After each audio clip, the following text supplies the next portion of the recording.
Day 57 of the program. We are rolling into week 8 here, which is the perfect time to have this conversation with my guest today. Dr. Beverley is back. Hello. Hi. Hello. I'm back. So these are the topics that I want to get into today. So body image, that was a big one from our last conversation, especially how that factors into people's weight loss journeys before they've lost weight, after they've lost weight, while they're trying to lose weight. Following through, we are at the midway point of the program. It tends to get messy in the middle. What does it take to follow through? How can we get out of our own way? Maybe touch on sabotage in there. I'm sure that plays a role somewhat. And then sleep. You are not only a clinical psychologist, but you are also a world-renowned sleep researcher. And we're going to talk about sleep. We've had sleep experts on before, but more in terms of like sleep hygiene, trying to get the best possible sleep. I want to talk to you about how not getting enough sleep can factor into someone's weight loss journey. Do you think we have enough time, or should we book off the next 6 hours for this conversation? I think we could try. Wow. Ambitious, Gina. But okay, so let's start with body image, because, wow, what now that I say it out loud, it's a big topic. I would imagine it has to do with self-love, accepting yourself. This body positivity movement has been around for a while. I think it's amazing, but I also think on the other side of that, it tends to really be tied into people's weight. Mm-hmm. When I believe that you should love yourself at whatever size. And then there's that, we hear from so many people when it comes to weight loss specifically, they didn't realize they had the weight issue that they realized they have until they looked in a mirror or saw a photo.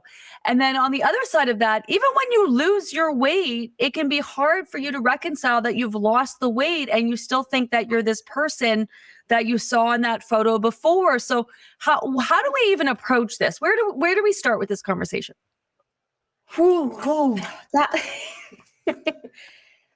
Yes, well, where do we begin? I would say that body image, it actually doesn't matter what size you are. People of all sizes, all heights, all weights, all skin tones, all genders, there's body image everywhere, so we are not just looking at body image in people that may be carrying weight that they want to lose or weight that they're not happy with. So it's in a lot of us, and it probably comes from that early on messaging that we get. First of all, we're quite quickly compared to one another, even at school. We're lined up the tallest maybe to the shortest, or we're comparing our reports. Did you get an A? Did I get a B? Did I get a C? And so body image is included in that as well.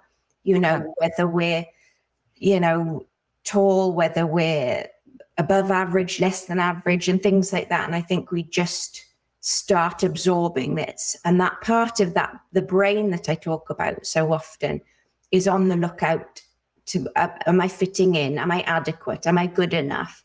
And so when it creeps into that idea, what do we look like on the exterior? Is my hair straight enough? Is it long enough? Is it shiny enough? Is my skin, clear? So many visible things, we start concentrating on that. Wow, we really are going to need 6 hours for this conversation. My goodness. Okay, let's try to focus it in on, I love that you pointed that out, because I think we need to normalize body image not associated to the size of your body and weight, that it's far more expansive than that. So I think that's a good thing to point out. But let's focus in on, and I know this is so individual, so I don't even know if there's a way to do it. People and when it comes to your weight and someone trying to lose weight, is there a way that you can recognize that you are dealing with body image? And then how do you reconcile that? I think that probably when people know that they're preoccupied with something and it's spending a lot of their time during the day, that's how psychologists will often measure whether something is becoming something we would work with, or a disability, or maybe even a diagnosis, that too much of a day and too much of a week and too much of a month and a year is spent focusing on something. So if we're scrutinizing our skin too long if we're looking in the mirror or not at all looking in the mirror. So it's that time spent. Okay, but so now my mind is just like, psh, because when it comes to weight loss, people can spend all day, every day, 20 years of their life trying to lose weight. Yeah. And like you said, it's interesting how our perception misses a lot of things. Now, we have two marvelous eyes, and we have two for a reason, to see depth and distance and to see perspective and things like that. But we often don't see what is actually there. And we know with psychological experiments that we can trick our eyes. We can see different things through visual illusions that some of you might have even done at school, or if you'd ever done a little psychology 101. But what we see in the mirror might not be at all what is representative of ourselves. And so we've probably, a lot of us can look back to photographs 10 years ago or 5 years ago when we thought, oh, I didn't like me then, or I didn't like this then. And now we look at it with fresh eyes and we think, oh my goodness, if I could go back, it's all of this sort of being in the moment. We're not noticing what is. Yes, and that happens a lot. I hear that a lot with people like, wow, when you are 30, you look back and you at photos when you were 20 and be like, oh my goodness, I thought I was, fat, for lack of a better word. Then I looked amazing. And then when you're 40, you look at photos when you're 30 and you think, oh my goodness, I would love to go back and look like I did when I'm 30. And then when we're 50, we look at when we're 40. So it's in the, what can we do then in the moment to be more accepting? Is it acceptance of ourselves, or is it a psychological thing that we need to work through and have a breakthrough on? It's definitely a loop that we're on. And for anything where we are repeating something, just like the habit conversation last week, we have to now notice if we're doing that. We have to notice how much time are we spent scrutinizing something about ourselves. And now we've got to change the script. Now we've got to do the exercises around body acceptance and body just knowing what is in front of us, and changing what we say about it. And a lot of that, there's guidelines on this. And one thing that we'd always recommend is start really appreciating what your body can do instead of what you think it looks like, because that's just the exterior. And when I teach young people about the body, we've all had that How My Body Works book when we were little people, and it is phenomenal. The body is magic. If we, I've studied up over the weekend to remember how wonderful the body is. And I think of the skeletal system, 206 bones, that are, so strong, and can be reinforced. It's stronger than concrete, stronger than steel, and they can get stronger if we exercise or if we work at work. So I love this because that's that deeper level of understanding. Like it's when people have a hard time not snacking at night. If you can understand truly that most of that is probably habit. Mm-hmm. You're used to eating at night. It's coping. It's how you utilize food, and that the body has no natural need to eat after dark. Your body starts producing melatonin to wind your body down, to get it ready for a nice deep sleep.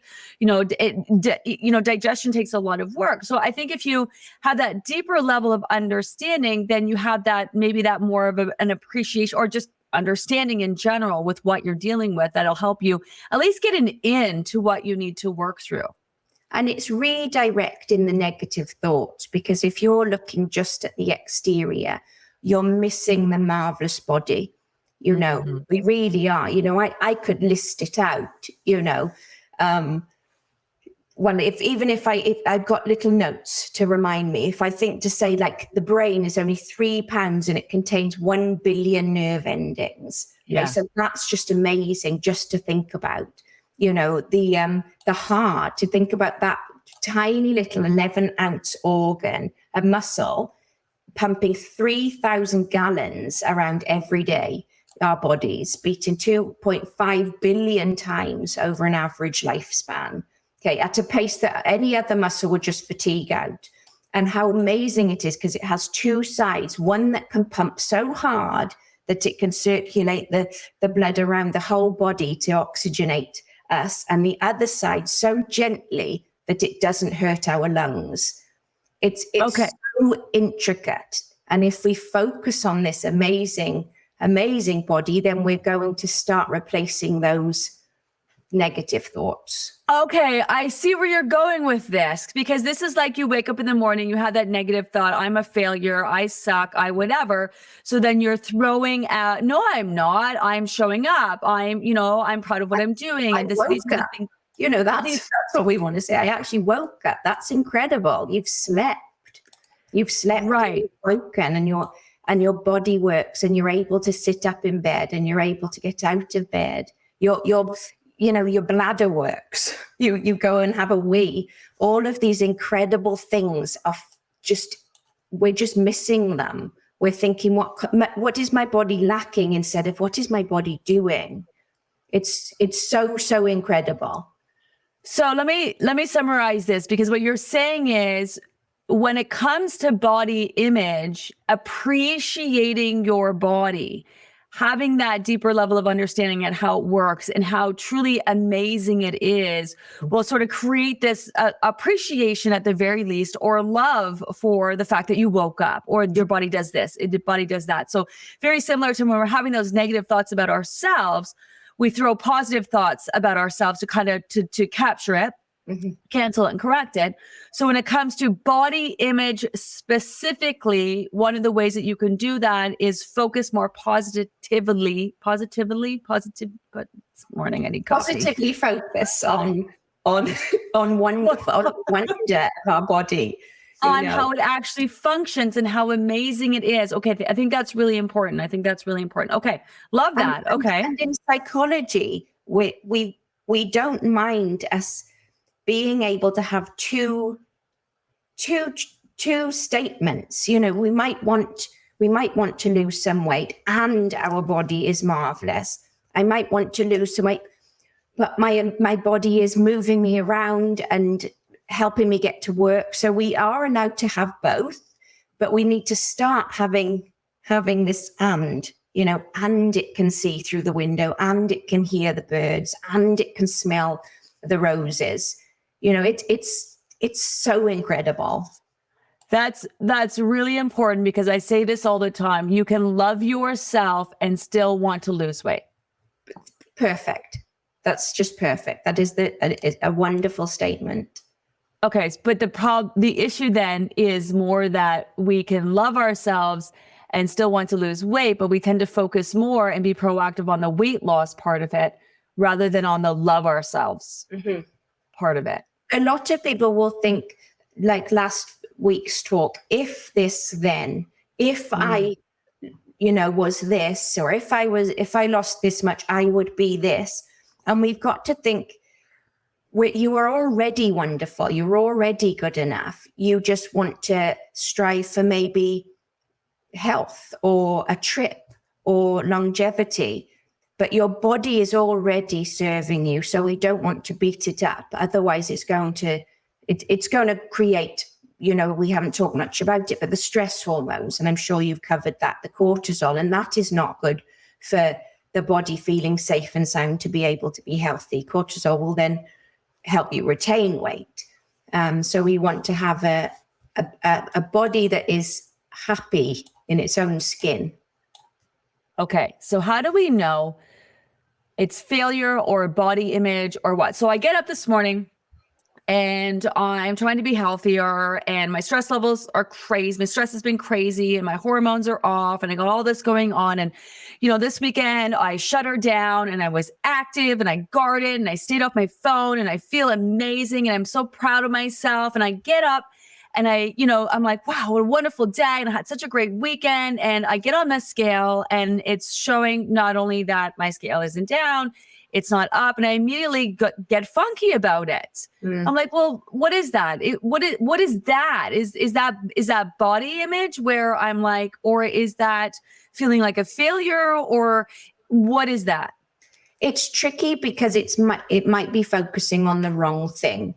And I know the program is to look at the scales and get to know the scales, but that is when we have to look at hang on, what did I feel like this weekend? How did I, see Saturday, and what did I do Sunday, and who did I visit? And so it's when we probably get into the bad habit of just looking at one thing, like we talked about, and then generalizing it that I have failed. If that one thing hasn't changed, I am a failure. And it's just not true. But that it's difficult. It's difficult because it's part of the program is getting to know our ebbs and flows of the weight, the scales. So let me ask you, so is it like we just don't get on the scale and we just don't look at ourselves? I've worked with so many clients that I'm not looking at myself. I'm not looking in the mirror. I don't like the way I look. So is it best to, I mean, obviously everyone should just come see you at the end of the day. Everyone just come see you. But so I believe in kind of facing it. I believe walking through that fire. I believe the program does a great job of bringing up the things to make you aware. And this is where I love where you come in and give us the tools to kind of to process and to work through these things and get to the other side of them. So is that like, do you just not get on the scale? Do you just not look at yourself, or like you like thoughts? It's interesting that the jury would be out, but I think as you describe it, to try and get used to being on the weighing scales, and that it's just a tool. It's not a measure of your worth. If we're mixing up the two, this number means something. I'm worthless. I'm useless. I'm unlovable. Then that's dangerous, But if it's just information that we start noticing, wow, it is slow and steady, and we plateau. And when we're hot, our body will remarkably change everything, and we might hold fluid to cool down.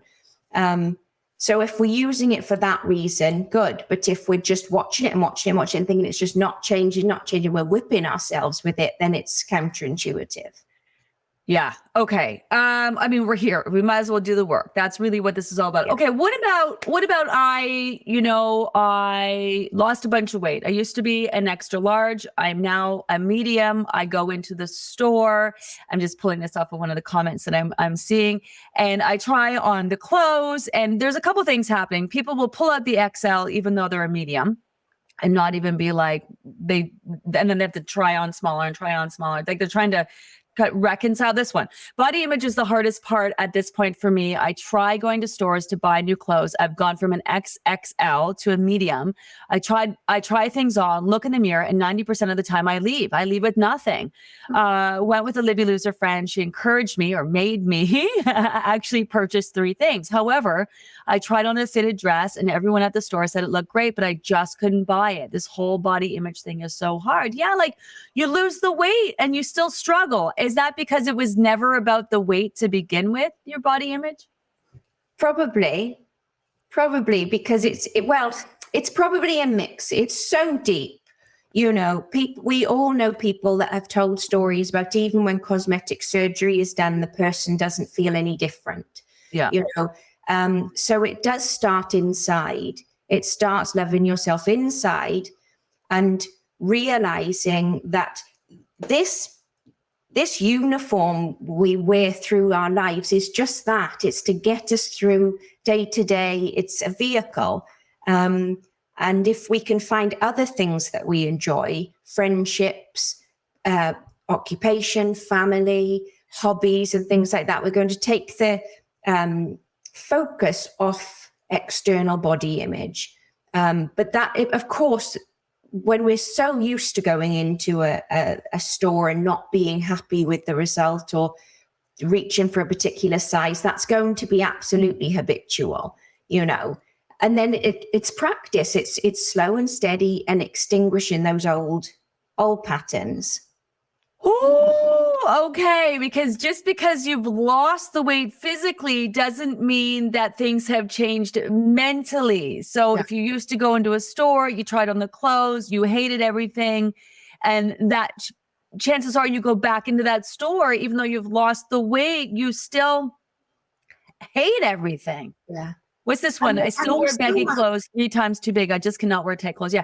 Like it's that, that's so huge. Looking, you see, because if you have body image and you don't want people looking at you, then you might not want to be dressing so that people look at you. You know, you still might be a shy person, you know. Shy people might choose different than confident people, and it doesn't matter what weight you are. You know, we probably know lots of positive people that are bigger and smaller than us, you know, and it's their personality and it's their temperament, and it's probably those scripts from when they were little. Are they good? So this feeds into a bigger conversation, because I say to people, I worked with clients in the past, and it's like they start to sabotage themselves as soon as they believe it's real and they can do it. And I say to them, maybe your weight and the size of body you are at now works for you. Like, you want to lose the weight, but you don't want to lose weight. And they're like, what are you talking about? I want this so bad. I've been trying. I'm like, yeah, but for a lot of people, the size of their body prevents them from being more social, from dating, from getting close to people, from drawing attention. That's the big one, right? Like, I don't want to lose weight and then look good because people are going to look at me.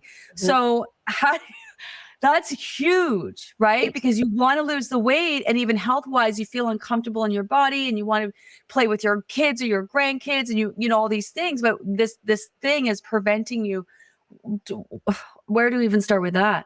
You're very wise, because often a question I will gently, not at the very start, but gently, once you get to know a person well enough, you might be able to talk about that, to talk about what does that thing.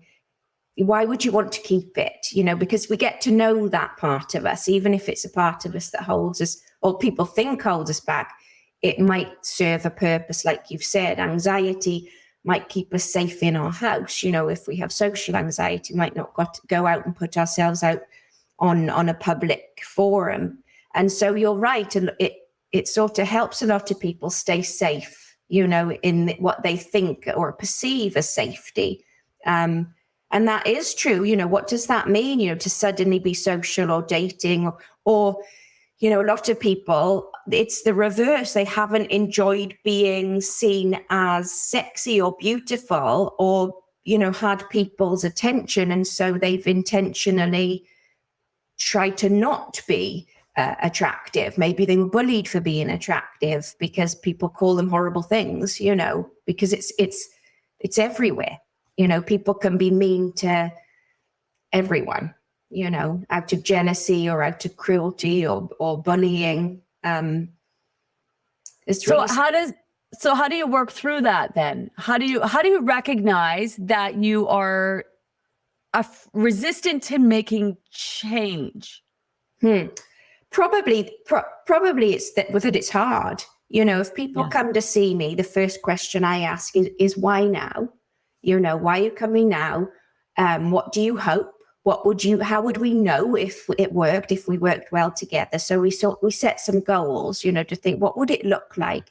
And what would I see you doing if we reached those goals? Would you be applying for that job? Would you go on a dating site? Would you do that presentation? Would you go to that store and try on that dress? Like, how would we know if we were making progress?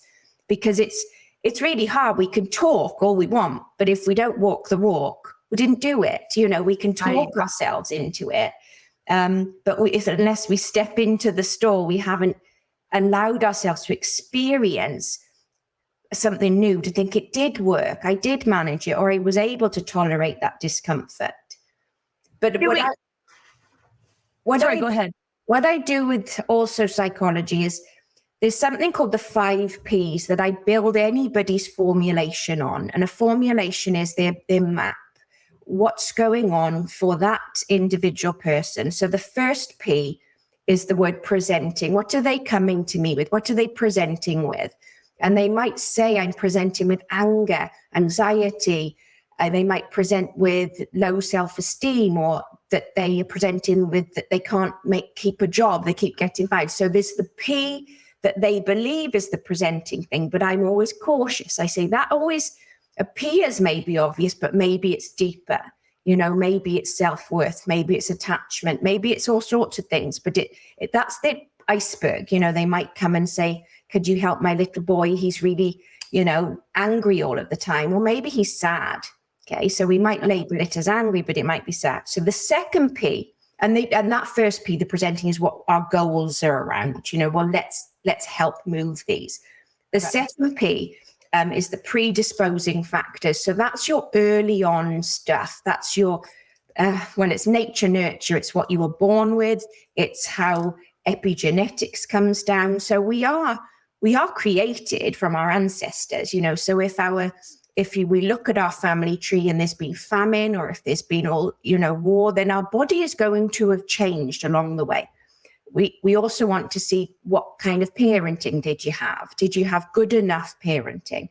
Were there consistent messages? Was there gentle boundaries? Was that attachment strong? Could you rely on somebody? Did you believe your needs mattered, and were your needs met? Because that's really important. That's where we learn it. If we didn't get it there, then we haven't got a good attachment even to ourselves. Our internal voice is what we were told. Are you okay? Self-soothing comes from that person that was patient with us. Yeah, this is why you always see the typical model of psychology is someone lying on a couch talking about when they were 5 years old. Go back to when it started, right? This is we know this now. This is not just like woo-hooiness, and this is really where it goes back. It's why my logo is the heart and the brain, because without love, your brain can't reach its potential. So if you haven't been loved, your wiring, your circuitry is going to be more negative. The world is dangerous. Nobody can be trusted. I only have myself. But, how good am I? It can be a nasty cycle. But we know that we can get out of it. We know that we know about the neuroplasticity. So then we get to so I've done presenting, predisposing. So now we've got the precipitating P. What's happened just before? We go back, and that's that river of life thing. Did anything happen just before that then led to that? There's going to be lots of people that talk to me in 10 years, and maybe COVID will be the precipitating factor for something. That's when school went wrong, or that's when socially I became more anxious, or that's when the marriage fell apart, was, COVID. Something precipitated it. It might be puberty. It might be a breakup. It might be somebody saying a mean thing about a body. I remember a girl I knew said something so mean about a girl's bits and pieces that I internalized it, and I've never been able to get that out of my head, because I think, oh my goodness, that's what people can say. So the precipitating factor is the trigger. Then we look at the fourth P, and this is the important one. Why is it staying? This is the perpetuating P. Okay, so anxiety is useful. Grief is important. Anger is necessary. All of these human emotions are there to serve us. But if it stays, if we have insomnia, it's probably there for a reason to begin with.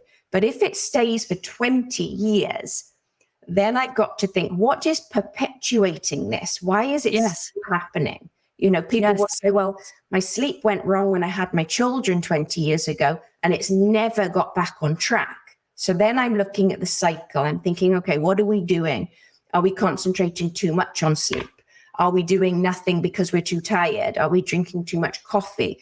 Do we now have everything we need because we think we need it for sleep, in the white noise, the mask, it's overdoing it. It's overkill. So that's the perpetuated thing that we start to break. And that's those thoughts, feelings, behavior, and the brain. And we start unpacking it to change the wiring, to start hardwiring happiness, to focus on other things instead of that thing that has caught our attention. And then the final P is our protective factors. So what is already brilliant about us? What have we already got in our toolkit, in our utility belt? And often it's that they're interested in learning more, that they've turned up, that it feels like time. And it doesn't matter if it feels like time now and they disappear again for a year. They can dip their toe. Everything is a little bit closer to finding out about ourselves. I wish everybody could do it like a course in psychology just to understand ourselves, It would be wonderful. Well, you're kind of doing this now. Maybe you should run a little mini psychology course. Psychology for us. 101. Right. You've seen how long I talk, Gina. It would take years. Same. Same.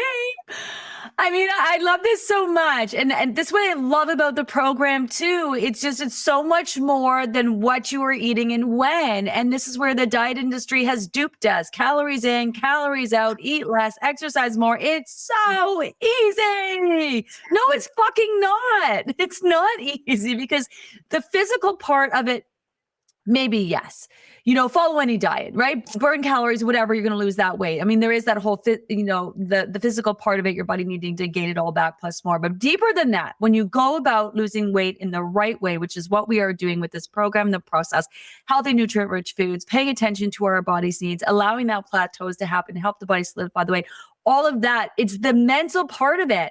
That's the biggest part. And this is what we are learning in our maintenance group is that you can lose the weight.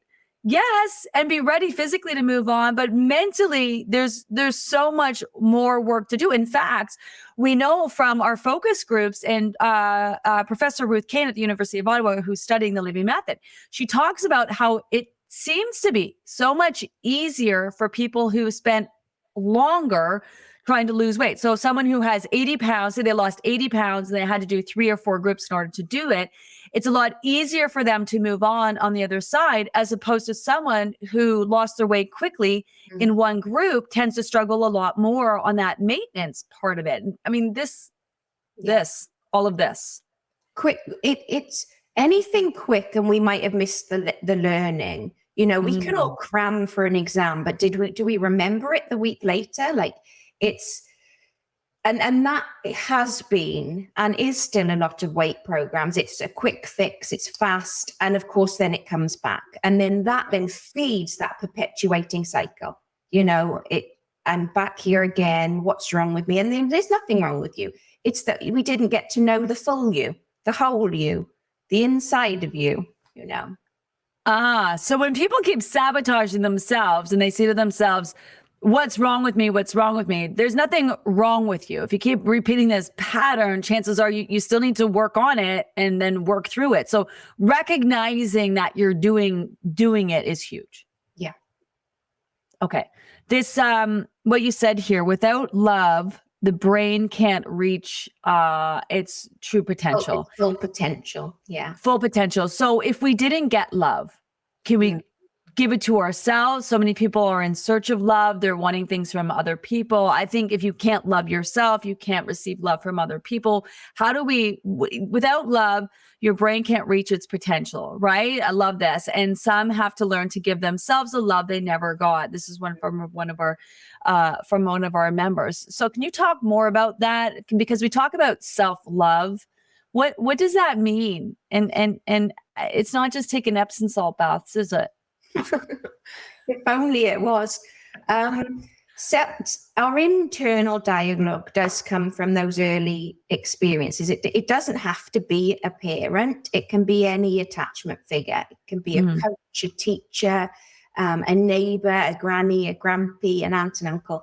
And if you imagine a child, when we have a very containing person. A containing person means they hold our emotions. They take it and they contain it. So if a little person is crying, we'll pick up the little person and we quite intuitively, if everything's okay, we'll intuitively sway, we'll intuitively stroke their back, and then our heart rate will go up to meet theirs.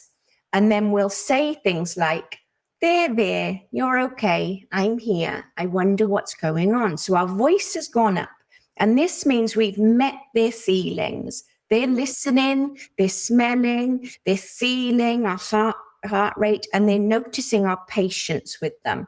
And if we then talk through, I wonder what it could be. Is it your nappy? And we might smell their nappy. No, not your nappy. I wonder if you need some milk. You might try some milk. Not your milk. You don't need any milk. I wonder if you need a burp. And then, there's the burp. And then the baby feels this relief. And this relationship is happening. This person made my world feel better. this person made whatever I felt, because they don't know where they're feeling icky at that age. They just know that this person was really nice to have around. And a brain is very quick to wire to know who the people are to go to for that. Now, if we have the opposite, a person that doesn't do this dance, okay, of reciprocity, if we go, I don't know what it is, I changed your nappy, I already fed you, I don't know. Now we've gone above the baby's nervous system, and now we've overwhelmed them. Okay, so now they're going to go, what? And that's our inside voice. If we're gentle with ourselves, it means we probably had somebody that was gentle with us, that didn't just say, get up, there's nothing wrong with you. Okay, they'd say, what happened? Let me see your knee. Okay, it's quite emotional because you want everybody to have had a good start.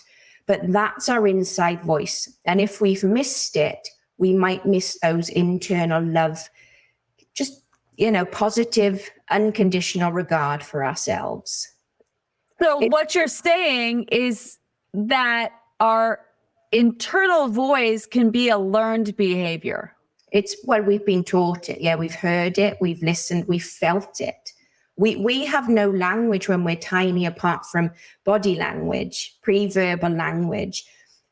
So before then, we can still feel soothed, but we won't know why. If something happened, there's implicit and explicit memory. Implicit memory is those that we didn't have words for. Explicit is that we can remember it and speak of it. Like, oh, I fell over when I was 5 and my mum picked me up or my dad picked me up. But it matters. Those early years, 0 to 3, are so important. But it doesn't mean we can't seek it. If we're noticing that we don't have that, or we don't trust people, or we don't believe people that compliment us, or if we think there's a hidden agenda, we want to, probably you might need a little bit of support around attachment, but we also want to look for it elsewhere. We want to find people that are lovely and encouraging and supportive and authentic and genuine, even when they need to say the tough things like, what you did probably didn't help in that situation, but let's find a solution, because that's good parenting. And that's what we need to do for ourselves and have friends do for us when we're older. Kind and considerate. Well, when we bring it back to weight loss and diet culture, which is really interesting. First of all, I think everyone just wants to be loved, right? And but what's really interesting is a few years back, I worked at a gym, and it was a great gym, and they had great classes. I'm not knocking it at all. But what would happen is the women would go and they would bust their ass in class. I mean, these classes are amazing. They are seriously hardcore. Super effective, obviously, for all the things that fitness is amazing for. And they would talk about how they want to lose weight. And then they would, after class, sit on a couch together and then talk about how they want to lose weight and they want to do this, want to do that. And then somehow the conversation always leads to, well, oh my goodness, I, ate a whole bag of cookies last night, and, and I drank wine, I did this. Next thing you know, rather than saying, why did you do that? You've been working so hard towards your goals. They're swapping cookie recipes. Like, it seems like people, and I'm going to say women in general, I'm really generalizing, because I'm mindful of an inclusive conversation, but my experience around women is they're not very supportive of each other. And this is what I love about our community. So our community it definitely is different. We're changing that. But because we go into these deeper conversations, but women are not very supportive of other women's weight loss journeys, right? When someone gets on the scale, oh my God, I'm so disappointed I this, or I ate, it's like they make jokes. Like, I don't like those memes that make jokes about weight. No, I ate the whole thing and whatever, because I don't think it's funny. I think that if someone has spent a lot of time and energy and money, and especially a lot of time, years trying to lose weight, it's not funny. Yeah. When they keep doing things that work against them, because it may be funny on the surface, but I know that person is really struggling or hurting internally. And it seems like women, we're not very supportive of each other working towards weight loss goals specifically. It's always like, oh, you don't need to lose anyway. Oh, you're fine. Or do you know what I mean? Or we get in on the conversation and we're swapping cookie recipes. So it seems to me that people want that reinforcement and that love and that tough conversation. You want someone in your life that says, okay, well, you talk about losing weight every day. You are trying so hard. So what's eating the bag of cookies all about? Like, why did you do that? That doesn't seem to serve a purpose rather than giving you my cookie recipe. What is that all about? That's, Gina. That's a lot of things. That's social psychology as well. It's not wanting to offend.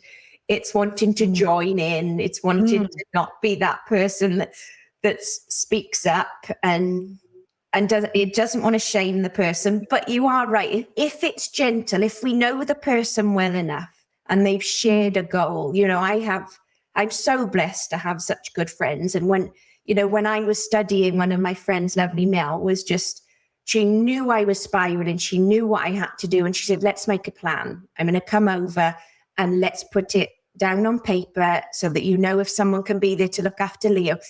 Friends like that do help you reach your goal. And you've got to be able to speak of the goal first. You've got to be able to put your hand up and say, this is where I'd like to go and where I'd like to be.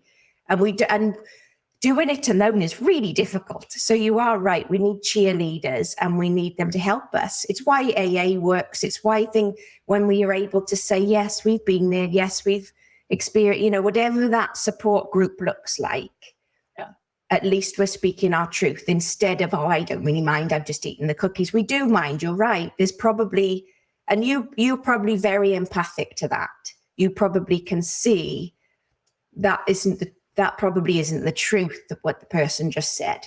It's like people say, I didn't get picked for the rep team. It doesn't matter. It probably has crushed them. If we're able to say, I really thought I would this time, but there we are. Next time I'll keep training. That we need to be able to be more honest. But again, our childhood conversations, if we didn't experience it landing with somebody that could hold our feelings with our honesty, then we're not going to do it now. We're going to be very guarded. We're not supposed to share our vulnerable stuff with the wrong people, because it can be very damaging. I think this is, I'm just like, as you're talking, I'm like, this is why we created these groups and this community and what's, what I mean? That passion that I have for wanting them to stay a safe, positive space. And positive doesn't mean toxic positivity where we're just like only positive conversations, very real conversations and holding space for people who are frustrated, who are having some really heavy and really deep feels. I'm mindful of time, so I want to transition into this concept of following through, right? So but then as I say it, and I looked at my notes, I'm like, well, isn't this conversation that we're having part of following through? Like, what stops us from following through? Like, we're at the midway point now. Obviously, there's a lot of things that we're dealing with. How do you have any tips for like, okay, I'm really struggling here. Maybe I'm dealing with this. Maybe I'm dealing with that. I'm practicing the 3 C's and the 5 P's. How do I tips to following through? Like, to me, I'm like, okay, progress over perfection. That's a big one. I do believe in that. And to me, I think there's so much to be said about starting and finishing. And I think even if you haven't done it perfectly, even if you've just bombed the whole thing, if you're listening to this conversation now and you're still here in week 8, like, keep going, follow through, and be here at the end. Even if you just half-ass the whole thing, I think there's so much to be learned and felt by following through. You finished. But do you have tips? Like, what is, like, do you have tips for people who maybe are struggling, who are dealing with these things? How do we get them across the finish line? How do we get them to be here at the end? You just said it. I think that was really motivational.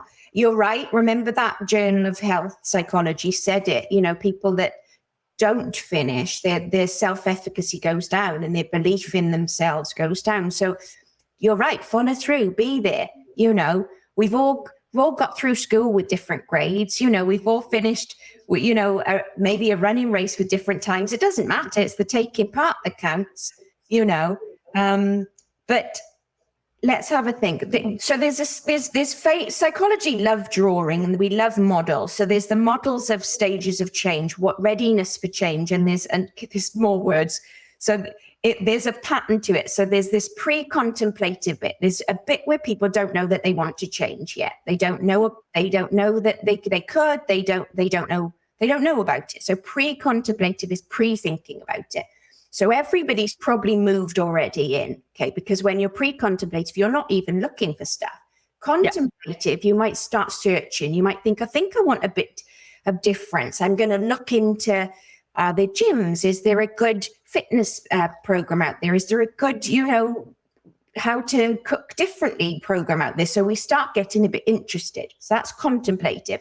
Preparation is a little bit like, when you're sending out your get ready sort of prep week, get things ready, have a look through, prepare ourselves. Because of course, like we were saying last week with changing habits, instigation is the preparation to get the stuff in the house or to know what it's going to look like so that then we can execute it. So preparation is the next bit. Action is what everybody's doing right now. They're all doing it. Okay. They're all filling up their water bottles. They're all remembering what to do and when to do it. And that is hopefully going to be helping the change, because it's going to be by now hopefully getting a little bit automatic. And if you get to the end and you just automatically drink more water now every day, you have won. You've won. And keep going, because it's just, we've got a lifetime for this. We've got a lifetime of learning. There's no race, we want to just do it gently. And then maybe the next one, you get really good at the fruit snack, whatever it is, but that's the action. And action eventually, once we've done it long enough, will lead to maintenance, where it's just quite automatic, where we can go with the flow, where we're not having to spend much cognitive effort thinking about things. We just naturally make our breakfast, and it sort of is in tune with how hungry am I? I know if I'm that hungry, I'm going to make 1 egg. If I'm a bit hungrier, I'm going to make 2. It's just very non-effortful. Okay. We've taken the effort out of it. But we know that the stages of change, we go back and forth. So we know that humans will slip a little bit, and we might go back a bit to a few stages, and then we'll be contemplative again, and we'll think, gosh, I'm feeling like my skin isn't as good. I wonder if I'm drinking as much water as because we become maybe complacent. And then we just got to regroup. We've got to think, okay, what was I doing when it worked really well? And then redo. That's what I say to people all the time. When were you really happy? And they might say, I was really happy when I was reading books or making sure that I had like 10 minutes alone every day. And I was like, well, let's start there then. Let's redo what worked. Didn't you just summarize everybody's weight loss journey just now? I think it's it. I don't know. There's so much today, Gina. My head's spinning. You did though. You just you talked about the process from thinking about dieting to finding the diet to preparing for the diet, taking action on the diet, following through on the diet, and the whole maintenance part of it. It's fucking brilliant. This is why I love you. We are running out of time. We're gonna have to have you back forever. I get so anxious before though. Do you want to talk about that? We can talk it out. Oh, yeah. These conversations with Dr. Beverley are everything. They're flowing with love, compassion, knowledge, realness, and so much grace. So grateful for all that Gina offers us through this program. I mean, this is it. It's not, you guys are working. I think when you are a passion person or someone who cares, you go into psychology, you want to help people, whatever that is, you want to help people. And that's what I love about our guests. They're really good at what they do. And they have this underlying passion for, this is why we don't pay our guests straight up, because we want people who are going to have legitimate, honest passion for helping people. And our members are working so fucking hard. Like, they're doing the work. This is no joke. And especially if you are here week 8 at this point, all the bullshit I put you through over the last 8 weeks. Do you know what I mean? I think this is like, if you're truly passionate about helping people, this is such an amazing platform. such an opportunity to actually make a difference and help people at the end of the day. I know you would agree, Dr. Beverley, but I'm mindful of time. So I want to talk to you about sleep because we have like 5 minutes for another conversation. Will take 6 hours. So we'll come back and we'll revisit this conversation, but talk to us about how sleep might, or lack thereof, might affect someone's weight loss journey, especially psychologically, because this is a conversation we haven't had with our previous sleep experts who are more focused on sleep hygiene and getting quality sleep. So let's touch on that. What would a sleep conversation with you look like? What would that look like even? Very brain orientated. So whenever a psychologist wants to know why we do something, we're quite mean. We might take it away. We're going to just take away sleep and then watch like a nasty experiment. And so what we notice very quickly, if we sleep deprive people and if we sleep deprive animals, very quickly, the prefrontal cortex is very stressed. And that prefrontal cortex, if you remember, the front of the brain is where we make decisions, where we plan, where we hold ourselves accountable, where we're able to manage risk and impulse. And by taking away our sleep, we take away that ability. So if I had my students come in and we sleep deprive them for, one full night, the next day we would do tests on them. They would include verbal fluency. They'd include tasks where the only way that you can beat the task is by taking a step backwards. We would make them a little bit annoyed and see how able are they to manage their patience and their frustration. And we might put things out for them to choose. So the eating disorders clinic paired with the sleep clinic in Loughborough to see what happens. And people that are sleep deprived will pick the wrong things. And I want to use wrong in a loose term, but just not the things that if they were planning to eat, they would make, they're going to pick heavy carbohydrates, they're going to pick the pizza, they're going to pick the crisps, they're going to pick the fried things, the salty things, because the prefrontal cortex is seeking it, but also they're unable to stop that impulse. And it's all about that prefrontal cortex. The other thing that is extra difficult with the psychological part of the brain is that then it's very hard to filter those negative thoughts. So when you're sleep deprived, if that front computer isn't able to say, that's a negative thought, let's not dwell on that.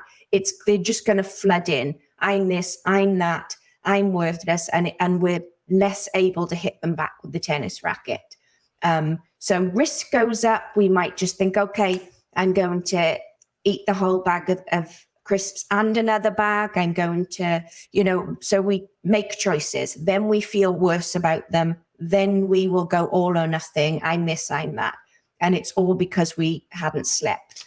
That's one part of it. Also, if we then sleep deprive ourselves or shrink our sleep, our metabolism changes, our ability to manage glucose and sugar and things like that completely changes. So it's very tied into everything. We're supposed to sleep 1/3 of our lives. That's about 30 years. And Mother Nature did it on purpose. There's no replacement for it. It manages our body. It manages our brain. Our brain is then the computer that lets us manage everything else. It's completely linked to the circadian rhythm, as is our gut, so our digestive system is on the same circadian rhythm. So we absolutely want to, like you said, help our digestive system know the clock, know what's happening. So it knows when to create the acids and digest. If we then suddenly start waking up and eating, our body goes, what's going on? So timing of eating is important as well. So a sleepy brain is definitely going to make poor food choices and not feel like exercising and not feeling like socializing and not turning up as well for work. And then all of that is part of the bigger picture. Well, I'm really glad that I asked, even for your quick summarization of sort of how sleep factors in, because the takeaway is if you're not getting sleep, it's making everything that you're trying to process and work through harder mentally, it absolutely has an impact on your body's metabolism, which is your how hard your body's work on a daily basis. I mean, we hear that a lot when it comes to weight loss. And then also, your digestive health as well. So, and this is where I say, sometimes it's not what you're eating and when, it's the fact that you're not sleeping. And then I would imagine if you add stress to that, it's just a massive clusterfuck at the end of the day. So not that there's nothing you can do about it. We are definitely going to continue this conversation, but this is where really focusing on your sleep, any little bit that you can do, I'm sure you would agree in terms of sleep hygiene can make a difference. So there's hope for people who aren't getting a good sleep. There is. And again, it takes a lot of what is perpetuating it, what if, and sometimes we're in bed far too long. Sometimes we're overthinking it. We are avoiding fun things that would help our sleep. So there's lots to it. Cognitive behavioral therapy for insomnia is the gold standard way of managing it. And that goes through it goes straight to the circadian rhythm first. It centers around how to get the clock back and just knowing what you're doing, a predictable pattern so that your brain knows when to expect sleep and when to expect daytime. And so it uses that. And then eventually it will also catch those thoughts, I won't manage tomorrow. I'll be so tired. And we challenge the thoughts then. What cognitive behavioral therapy? This was a big conversation at the obesity conference, the Canadian Obesity Summit that we were recently at. And this is where they're just now starting to look at that sort of missing piece, which of course we know, which is why you are here. Just before we go, what is cognitive behavioral therapy? What is that? It's when I talk about that if people think of a cross, like a clock or a compass, if you thought north or 12 o'clock, that's your thoughts. That's where we start understanding our thoughts, our thought biases, our negative automatic thoughts, our schemas, how we think about things. So It deals with that. It teaches the then 3 o'clock part or the east part of that compass, which is our feelings or emotions. I sometimes think it's better for me to say emotions because it gets less confusing. So that relationships between the thought and emotions are really important. So we teach that very quickly, a bit like Friday when we were saying, if we wake up and we're in a bad mood, our thoughts are very saturated by that mood. Vice versa, if we're thinking negatively, our emotions are going to follow. Then we come down to the south or the 6 o'clock part of the model, and that's our behaviors. What do we see? If I had binoculars, what would I see you doing? Would I see, and am I seeing you living in accordance with your values or not? Are you going out or are you not? Are you turning up or are you not? Are you running to the roller coaster or are you hiding in the car? That's going to give me an idea of how you're thinking and feeling about the situation. And then on the left-hand side, the 9 o'clock or the west, that would be our brain and our body, actually the physical version of feelings. So that's when we go into the fight, flight, or faint. It's when our brain goes into autopilot and just, takes over. So we need to have sleep for the brain. We need to have nutrients for the brain. We need to have love for the brain. And then the thoughts and the feelings and the behavior cycle can start changing. So we can start at any point there. We can just interfere with something. And that beautifully brings us back to that fourth P. That is the perpetuating cycle. Thoughts, feelings, behavior, body. Boom. Boom. If only it was that easy, though. I wish it was. It is really tricky. It is really tricky. I really got to go, but I want to bring it back to next time as well. We're going to talk about sleep. We'll probably expand on this whole concept of cognitive behavioral therapy. I'm so glad I asked about that. But something you just said, the fight or flight or faint. Yeah. I want to get into the faint part of fight or flight because everyone talks about fight or flight, and then there's this whole faint thing. I'm for sure there's something there. We got to go. We are out of time. I can't honestly thank you enough for your time. I'm reading the comments, so I already know there's so many aha moments. I think it's just such an important conversation to be had, and I couldn't be more thrilled to have it with you, Dr. Beverley. You can find Dr. Beverley at, what's her website, team? Can you pull it up?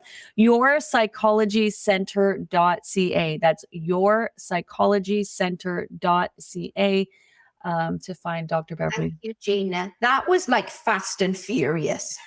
I might have to lie on the grass outside in a star shape.